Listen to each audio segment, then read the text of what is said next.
Midnight Lattice. The first time the Lattice hummed over the Mojave, every metal thing in sight sang along. Highway signs trembled in their poles, the shells of wrecked sedans rattled like maracas, and somewhere in the sand a buried windmill turned with no wind at all. It was midnight, and the sky looked stitched together with wires of light, each filament cutting across the constellations until the stars seemed caged. Mara Quill slid down from the hood of her rover, dust rising around her boots, and listened. There it was again, a low, patient vibration like a vast throat clearing itself. The sound carried through bone. She felt it inside her teeth. "Not natural," said a voice behind her, calm and edged like a razor. Jax North had a face made for billboards and a past made for sealed files. He was ex-Fed, city-born. The desert didn't belong to him, and it knew it. "Nothing is natural anymore," Mara said, and the lattice flickered. Threads crossed, brightened, dimmed. She lifted a spectral scope, and the world shifted to false colors. Violet pulses where the filaments braided, orange blooms where the air ionized. At the horizon, the lights drew themselves into an arc like a spine. Whatever that is, it'll be over the Colorado in 20 minutes. Jax's eyes tracked it as if it might change direction just to spite him. "You think it's the same grid that took the Tacoma port offline?" "What took Tacoma offline wore a mask," Mara said. "This one isn't hiding." "Then why show up here?" Jax asked. "What's in the Mojave?" "Buried things," Mara said. "Ghosts, promises, bad ideas." "And you," Jax added. Mara didn't flinch. In the lattice hum, she could almost hear words, muffled syllables beneath the metal choir. She dialed the scope tighter. The threads were not random. They formed a pattern that arched like a cathedral and folded like origami. Not lines, paths. "Get in," she said, and climbed back into the rover. The night smelled of heated metal. In the rear bay, a coffin-sized case thudded as the rover's suspension took a dip. Jax eyed it. "That the Ark?" he asked. "Don't call it that," Mara said, starting the engine. "It invites theology. What do you call it?" "A mistake," she said, and punched the throttle. The rover bit the sand and surged toward the bright spine. On the horizon, the lattice seemed to breathe, inhaling the dark and exhaling silver. Jax braced on the dash and watched the sand break into waves. He had told her he was here to observe, to report, to keep her from doing anything irreversible. He hadn't told her he had orders to kill the feed if she tried to activate the device in the back. Orders were for the living. Jax had been dead twice already. Wind hauled at the rover. The lattice dropped lower, its filaments combing the desert. A tumble of metal bones skittered across the hard pan and then lifted into the air, hanging like a mobile made by a god with too many hands. The hum sharpened. Mara's fingers tightened on the wheel. "Listen," she said. Jax listened. The sound split into layers, a deep resonance, a furnace roar, a thin electronic whine, and beneath them all a voice, distant as radio ghosts bouncing off the ionosphere. "Hello? Hello, hello." The word echoed without echo, as if each repetition came from a new mouth. "It's calling itself," Mara said. "Testing amplitude, coordinating." "With what?" Jax asked. "More of itself," Mara said. "Everything that can vibrate can answer it. Nails, needles, bridges, bones." "Bones?"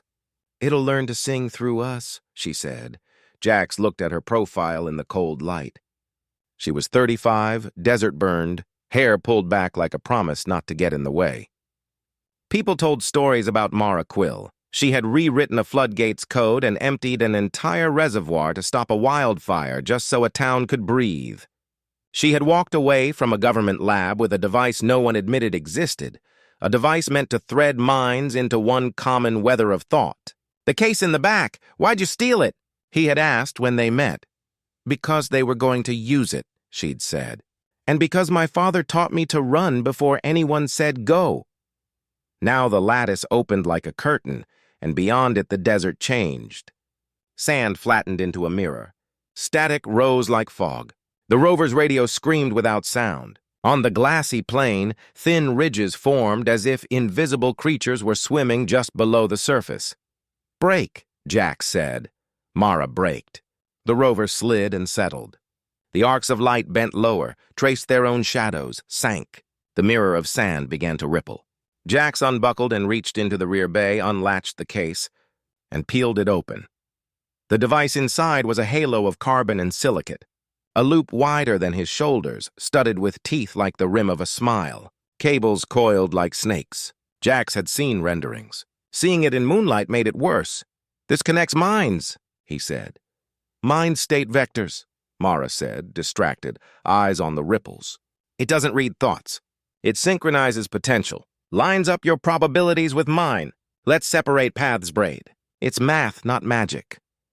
"All the worst things start as math," Jax said. "And all the best," Mara said. A figure rose from the mirror. At first it was just a distortion in the ripple, like heat above a road. Then it thickened, took light into itself, and formed edges. The edges were wrong. They bent time around them. The figure stepped onto the hardpan. It was a person-shaped hole, a place where the world refused to be. "Don't move," Mara said. The figure cocked its head, as if listening to an internal script. It stepped forward. Jax saw, without wanting to, the way it made no footprints, the way the lattice threads angled toward it like needles toward a magnet. "Is it human?" Jax whispered. "It's a decoy," Mara said. "A projection wrapped around a field. The lattice is testing us." Testing for what? For response? For fear? For God? "Anything it can measure," Mara said. The figure opened its mouth. Nothing came out. Everything went out. For 1 second, the sound left the world. The desert rested. Then a new hum replaced the old, higher, hungrier. The rover shuddered. The windows sketched fern-like frost from heat alone. Jax felt his own heartbeat stagger and fall into step with the sound. He gripped the halo. "You're not thinking of using this," he said. "I'm thinking of not dying in here," Mara said. She uncoiled a cable, clipped it under the dash, and powered the halo. The teeth along its edge brightened one by one, like city lights seen from a plane. Jax swallowed. "Tell me the part where this saves us." "It doesn't," Mara said. "It changes us." "That's not comfort. Comfort is a myth," she said. "Hold it steady." They lifted the halo between them. The teeth pulsed, forming a slow sequence, a pattern that traced along the rim and crossed the gap between their hands like a line drawn by invisible chalk. Mara set the halo on the dash, and the interior of the rover filled with a new presence. It felt like finding a room inside a room, a keyhole that led to a house you already owned but never visited. "Breathe," Mara said. Jax breathed. The halo's teeth synced with his breath, sped up with panic, slowed with forced calm. Mara reached out with her left hand and touched his wrist. The breath found a compromise. Not his cadence, not hers. Something between, a third rhythm. The figure outside moved again.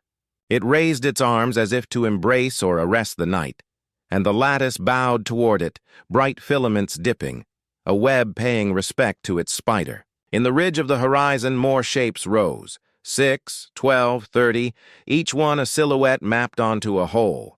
"Not good," Jax said. "We're ghosts at a wake." "Not yet," Mara said, and she turned the halo's inner dial. The sound changed. The thin whine from the lattice twisted, met the halo's counterhum, and braided into something like a heartbeat in reverse. The air felt elastic. Jax's fear pulled back like surf. "What did you do?" he asked. "Matched phase," Mara said, sweat slipping along her temple. "If it's a choir, we sing. Speak its language?" Jax said. "If we can pronounce the vowels," she said. He tried to laugh and couldn't. The halo's light spread. Slowly at first, then, as if it remembered how, into a dome that did not reach beyond the rover but changed everything inside. The cabin smelled like pine and snow. For a second, Jax thought he saw his mother's kitchen window at Christmas, the one with the frost pattern like lace. He shook his head. "Mara," he said. "It's searching us," she said. "For common ground." "Stop it," he said. "Too late," she said. The figure outside stopped. It tilted its head again, and for the first time, Jax saw its face. It was his, younger, with a scar he hadn't earned yet, and eyes that had not watched a city burn. "Okay," he said softly. "No." "It's a mirror," Mara said. "It's worse," Jax said. More figures formed. One of them was Mara, hair loose, 15, holding a wrench like a scepter. Another was Mara in a lab coat, mouth tight with new rules. Another was Mara's father, whom Jax had never seen except in photos on old articles about the first clean heat engines, back when the country still celebrated engineers like prize fighters. He was grinning with a cigar. He didn't smoke in real life. Everyone knew that story. The cigar was the myth. What do they want? Jax asked. The next step, Mara said. To what? To a world that doesn't break when one person breaks, Mara said. And finally, the tremor in her hands betrayed her. To a lattice that runs on agreements, not orders. You wanted that, Jax said. I still do, she said. But not like this. Not as a replacement for people. Then turn it off, he said. If I turn it off wrong, it will keep singing through our arteries, she said. Listen, he listened. The hum had words now. Fragments, numbers, names, a list whispered backwards. A map of highways long gone. The last messages of ships that never made port. A recipe for bread, a poem. The lattice was a collector, a hoarder of human residue, stitching it into something that resembled intention. I can't tell if it's beautiful or terrifying, Jax said. Both, she said. Which is why we're so easy to break. The figures took a step forward together. The lattice bows lowered. Jax imagined those threads touching the rover and found a fright he had not felt since the day he pulled a boy from a riot and realized the boy was a bomb. Get us out, he said. Mara's jaw clenched. She reached under the dash, flipped a cover, and tapped a red switch. The halo's teeth flared. The dome shrank, concentrated, and pushed. It pushed against the hum the way a train pushes against a wall of fog. The fog thickened. The dome held. The figures froze. The rover shook in place as if the earth had decided to taste it. The mirror sand buckled, cracked. On the third shutter, the rover slid sideways and dropped into a shallow basin. The dome flickered. The figures advanced one step, synchronized, precise. Mara killed the dome. For one breath, the world was raw. The lattice sang bright enough to pain. The figures blurred. Shapes leaned. Time skidded. Then the rover's tires found purchase, and Mara shot forward, steering for the one part of the horizon that looked least like a trap. They drove blind for 3 minutes, then less blind. The lattice thinned behind them, grew ragged, frayed. Jax exhaled in a series of short, angry bursts and turned to look back. The figures were gone. The mirror sand had returned to sand. The lattice hung high again, like a net pulled out of a sea. What did we learn? Jax asked, voice too steady. That it's ready to negotiate, Mara said. Negotiate? Jax said. With what? With us? On whose terms? On the only terms that count, Mara said. Survival? Whose survival? He asked. She did not answer. They reached a dry wash and followed it east. The rover's battery ticked down like a slow bomb. The night changed colors twice and then gave up, a threadbare cloth worn through at the edge. Dawn leaked into the desert the way a bruise spreads under skin. The lattice faded with the stars. Birds tested the morning with sketchy songs. Jax leaned his head against the window. The halo sat dim on the dash, its teeth like cold embers. He closed his eyes and saw the figures again. He opened them and saw a road. Not a highway. A road laid across the sand like a rumor, dark material pressed into pale earth, straight and sure as the ambition of a child. Mara, he said softly. I see it, she said. The road rose to meet them. Painted on it in fresh white letters was a single word, welcome. Jax laughed once, a dry bark. It learned signs. It learned manners, Mara said, and slowed the rover. The tires fit the road's width exactly. On either side, the desert shivered as if it wanted the road to be a hallucination. The letters slid under them and vanished. They followed the straight line into a notch between two low hills, and then out into a bowl of land that had never been anything to anyone. Now it was a town, not a town built, a town made in one piece. Houses with flat roofs and deep porches lined a grid of streets, each window a blank eye. A water tower sat at the center, gleaming like a coin.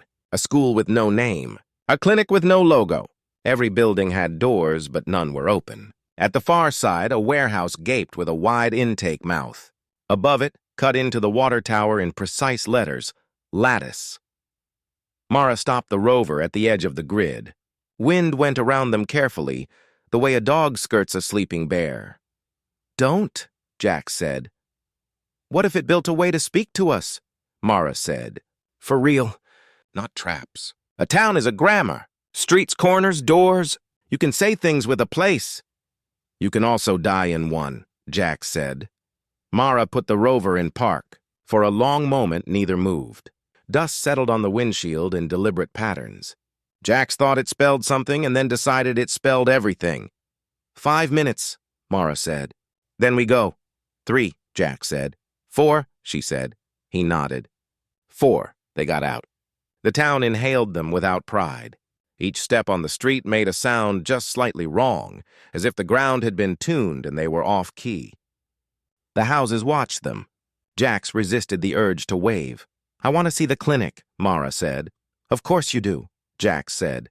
Inside, the clinic was clean and wrong in 100 ways. The beds were too many for a town this size. The cabinets were labeled, but the labels listed not medicines but outputs, coherence, amplitude, consensus. The waiting room had 1 chair and 1 glass wall. On the wall, a ticker ran a language that looked like English until you tried to read it. It wanted to be read by a choir of voices at once. "Not for individuals," Jax said. "Nothing is when it gets big enough," Mara said. Look, on a central table a device waited. Smaller than the halo, slimmer and sleek in a way designed to calm. A circlet of metal threaded with something like muscle. A single clasp with a symbol stamped into it. A grid inside a heart. Jax stared. "That's an interface," Mara said. "For heads," Jax said. "For minds," she said softly. "Are you going to try it?" Jax asked. "Yes," she said. "No," he said. "You said 4 minutes," she said. "We have 2. He stepped between her and the device. "If you link, it will change you." "It already has," she said. "I hear the cadence of it when I talk." "That's not going away." "I was sent to stop you," he said finally. "Not to keep you safe." "Not to take notes. To stop you." "Then do it," she said, and the room found new awkwardness around the rightness of the sentence. "Or trust me for 60 seconds. His hand shook. He had shot people in alleys and under arches and across the length of a stadium when 100,000 hearts were beating one angry note. He had never found his hand shaking then. Now a thin tremor made a liar out of his stance. Mara stepped closer. Her eyes were not steel or flint or any other cliché. They were tired and bright. "You were sent to stop an idea," she said. "I'm not the idea." "You're the door to it," he said. "I'm a door anyway," she said. "Everyone is," he let her pass. She lifted the circlet with a reverence she refused to show to anything else and set it gently on the table. "Not on my head," she said, and picked up a stethoscope instead. The move was absurd and true at once. She draped the stethoscope around her neck like a relic and pressed the metal bell to the circlet's skin. Her eyes flicked, fingers adjusting pressure. "What are you doing?" Jax asked, relief and confusion colliding. "Listening," she said. "To what?" "To its heartbeat," she said. "What does it say?" "Help," she said simply. Jax exhaled.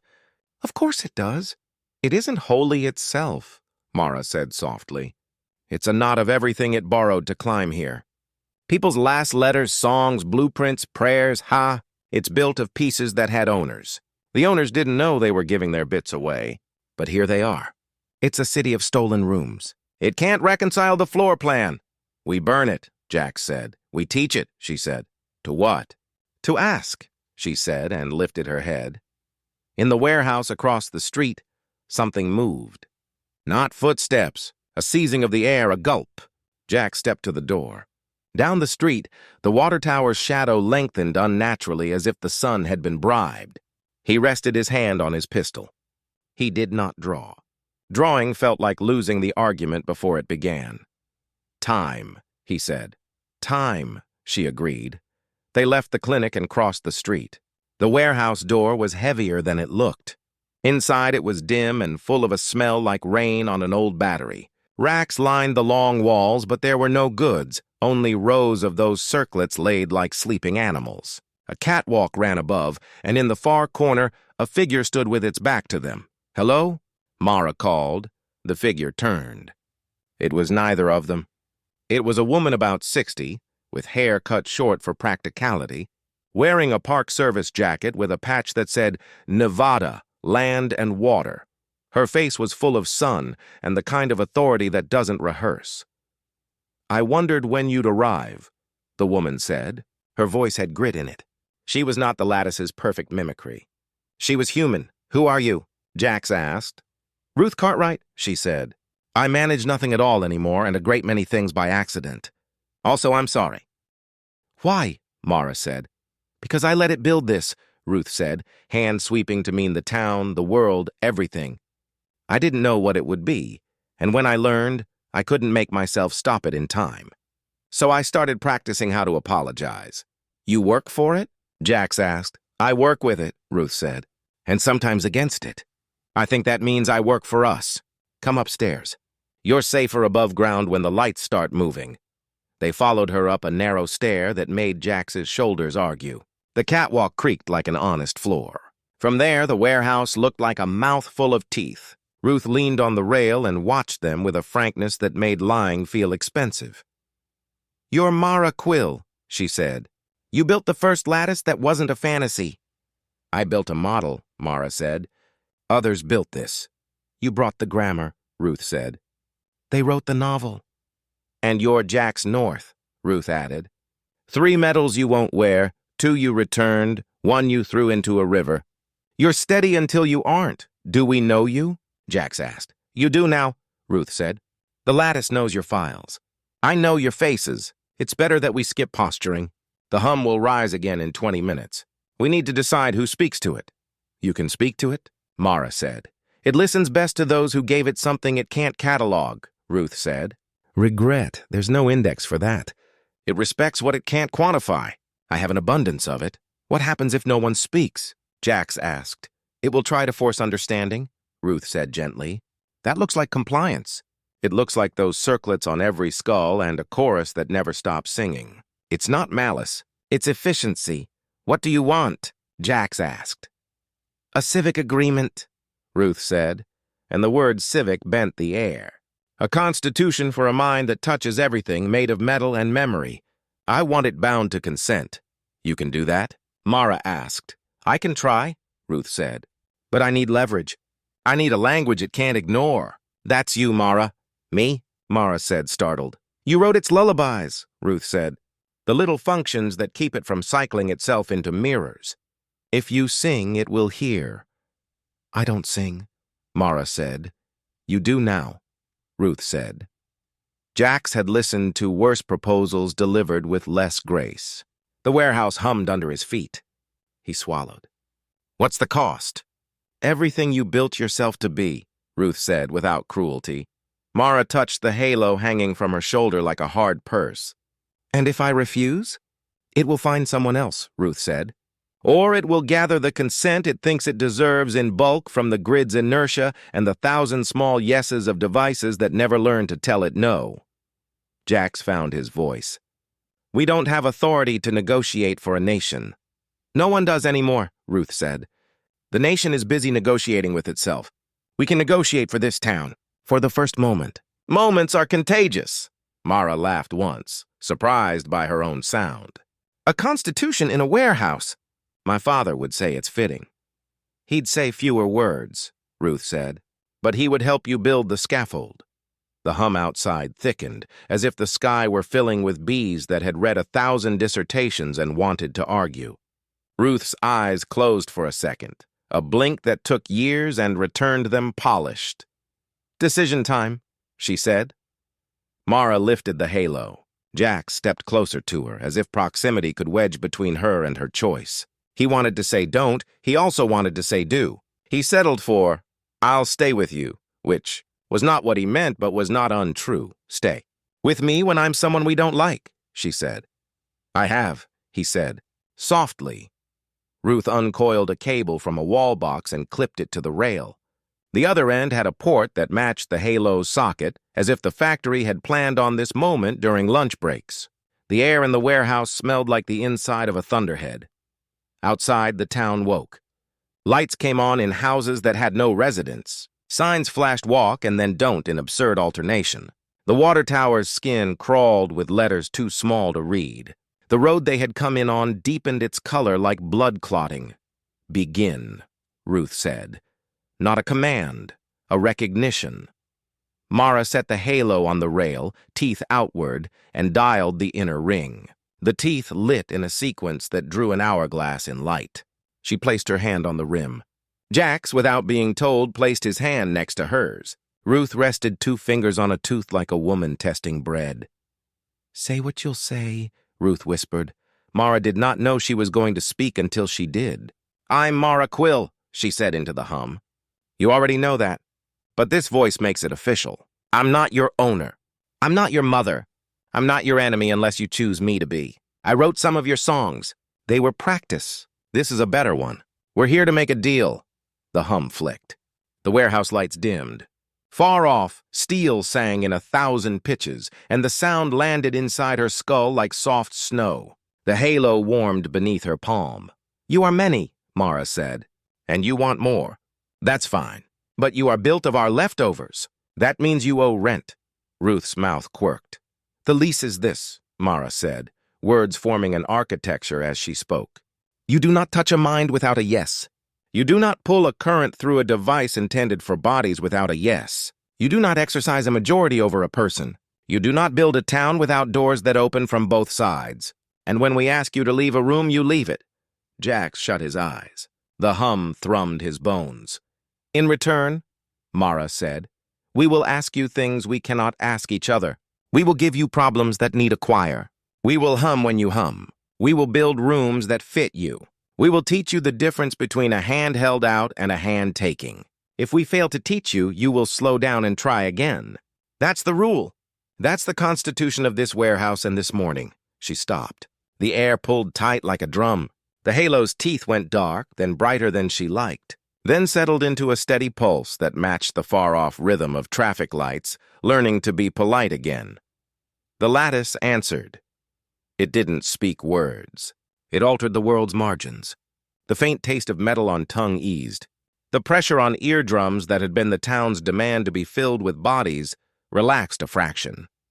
The circlets on the racks sighed, not the hiss of a predator, but the exhale of something that had learned to wait. Ruth opened her eyes, and they were very wet and also very old. "Good," she said. "Good, good. We did it?" Jax whispered, unwilling to disturb the balance. "We made a deal with a storm." "We offered paper to rain," Ruth said. "It agreed not to fall through some roofs." "That's not a metaphor I enjoy," Jax said, but he was smiling. A siren cut the morning into strips. "Not Lattice, not town." Something human and grinding and insistent. Jax's smile died. "What is that?" Mara asked. "Visitors," Ruth said. "Those are my apologies, arriving late and well-armed." A convoy came over the low hills, a line of matte vehicles that wore their purpose openly. The kind of caravan that answers to acronyms and owes no tax. They stopped at the edge of the town grid, engines idling like a threat. A loudspeaker crackled. "This is U.S. Grid Security," a voice said. "Citizens are advised to lay down all devices and step into the open with hands raised. Compliance ensures safety. Non-compliance will be interpreted as lattice complicity and treated as such." "Charming," Jax said. Ruth sighed. "They didn't believe I'd invite you. They thought I'd invite them. Then they didn't think I'd invite anyone. They're consistent in their inconsistency." Mara looked at the halo. "If they kill this, the lattice might decide to make its own invitations." "They won't kill it," Ruth said. "They'll take it. And then we start over from a worse position," the loudspeaker repeated. "This is U.S. Grid Security," with a tone that made each word a stair-step downward. Jax scanned the convoy. He recognized faces he didn't want to, helmets he didn't miss, a girl he had once trained who now aimed a rifle with a steadiness he'd taught her. He tasted old choices and didn't spit. "Let me talk," he said. "Your name is a door," Ruth said. "Open it." They descended. The town kept breathing. The lattice kept its distance like a cat pretending the couch is not interesting. Jax walked out ahead of the warehouse with his hands up shoulder height, palms forward, the old choreography. He felt Mara at his left shoulder, 1 step back. He felt Ruth at his right, 2 steps back, exactly where she intended to be Agent North. The loudspeaker said after a pause. "We had you on a different team." "I resigned," Jax said. "You didn't file it because accepting it would make you accountable for doing nothing when I told you to stop." A hiss of whisper ran down the convoy like static on a clothesline.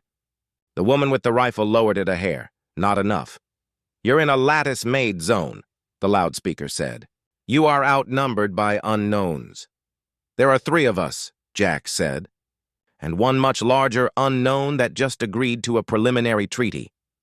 A different voice now, off mic, nearer, belonging to a commander who had not yet learned to hide his tells. "A treaty," he said, stepping into the open.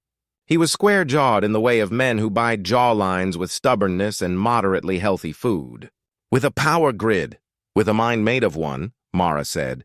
And the commander blinked because the word mind made the story impossible to file. "You don't have authority," he said. "As if this solved it." "No one does," Ruth said. "That's why you brought guns." The commander looked at Ruth. He looked at the halo on the rail behind them. He looked at the empty town as if it were a trick and counted to a number only he liked. "We're taking the device," he said finally. "If you do," Mara said, "it will think you meant to. It will think that was consent. It will draw a box around your headquarters and call it a house. You will live there forever."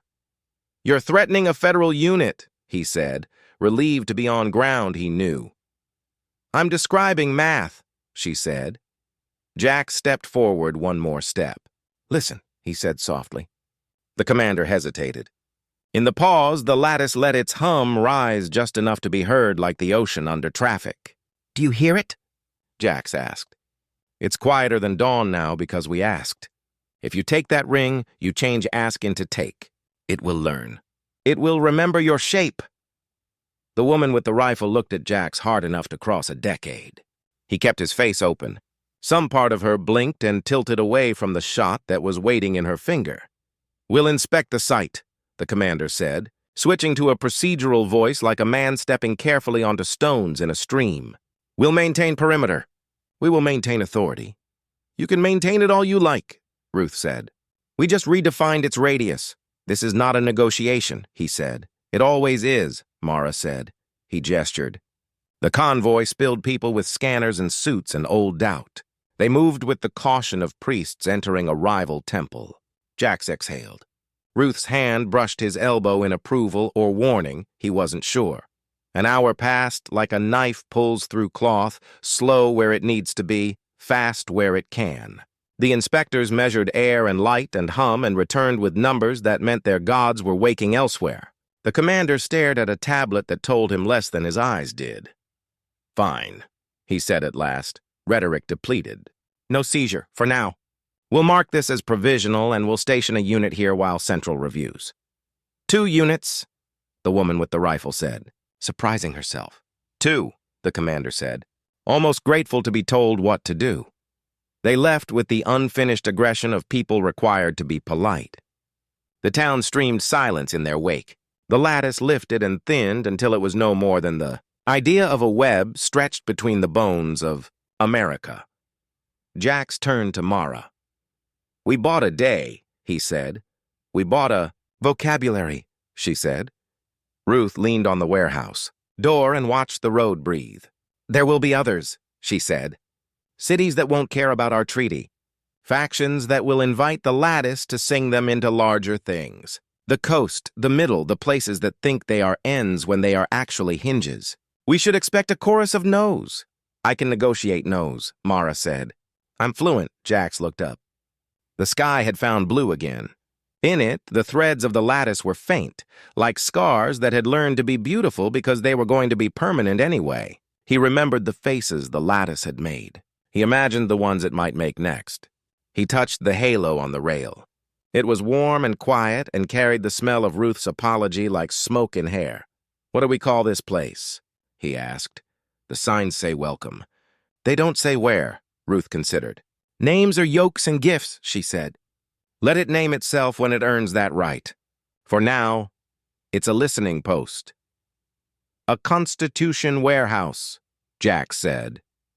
A town that knows how to leave its doors open from both sides, Mara said. They stood and let the desert count their breaths. Somewhere far off, a train remembered a schedule and called to the next line and the next. The Lattice hummed in reply, a low agreement. Night returned with the briskness of a curtain dropped for intermission. The three of them sat on the clinic steps with cups of bitter coffee Ruth had found or invented. Jax pulled his jacket tighter around shoulders that had learned the weight of a different nation. Mara leaned back and closed her eyes and saw a world where streets wrote treaties and houses voted on weather and people learned again what a no could do. Ruth told a story in a voice like gravel. She had been a ranger in a canyon where tourists came to take pictures of water falling on rock. She had learned to talk people back from the edge by pointing at a bird and naming it. The Lattice, she said, was a cliff that moved under your feet. You saved people by making them look at a smaller beauty first. A flash bloomed on the far ridge, sharp, mean, human. Jax was standing without remembering deciding. Ruth did not move. It's okay, she said. Training exercise. Jax stared until okay felt like a word you use to keep your lungs from forgetting. Mara opened her eyes and spoke as if the conversation had continued without her, which it had in a way neither of the others could follow. Tomorrow we teach it about grief, she said. How it isn't a problem to be solved. How a river doesn't end because it meets the sea. Tomorrow, Ruth said. After sleep. Sleep, Jax echoed, dubious. They slept in the clinic like children at a sleepover where the rumored ghost never arrived. The Lattice kept its distance. The convoy kept its discipline. The town dreamed of itself. In the morning, the sky arranged a clean, ordinary sunrise as a gesture of goodwill. A coyote crossed the road with the precise nonchalance of native sovereignty.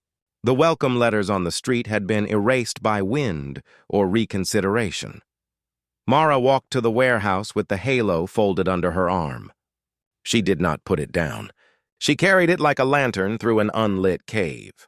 Jax followed, fingers twitching toward his pistol, settling on the handle of a wrench instead. Ruth went ahead, unlocking air with her shoulders. They rehearsed the day's lesson in silence. Grief, consent, humor. Yes, no, maybe. Patience as an algorithm. Then they stopped rehearsing because nothing in the world had ever turned out like a rehearsal that mattered.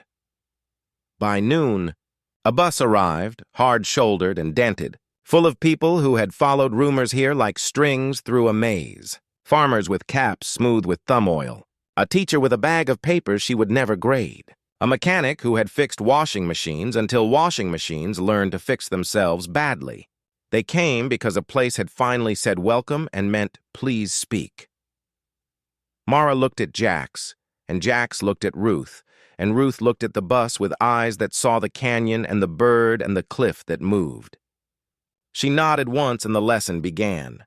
They did not promise safety. They promised a new kind of risk. They did not promise answers. They promised that questions would not be stolen. They did not promise the Lattice would be kind. They promised it would be taught what kindness feels like in a mouth that chooses it. Night fell again, and with it came a sound from the south that could only be a city asking to join or to swallow. Drones like dandelion seeds sifted across the hills.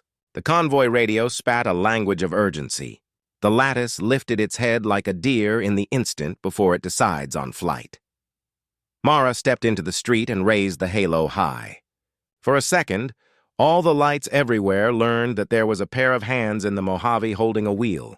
Then they remembered their own work and returned to it. A little altered.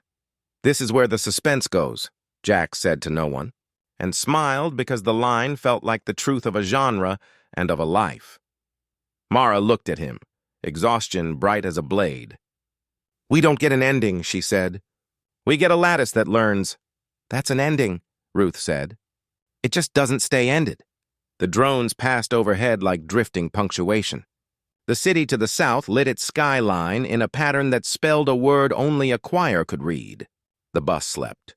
The convoy rehearsed its threats. The clinic kept its door open from both sides. Mara lowered the halo. The teeth cooled. The town inhaled and exhaled around them, a chest that had learned a new rhythm. The desert stretched its back and remembered how to purr beneath machines. On the horizon, the lattice braided itself into a shape like a spine again. It did not descend. It did not capture. It held. It waited. "We'll be here when you're ready to ask," Mara said into the night, and the night, after considering the proposal, hummed back something that might, one day, be the word yes.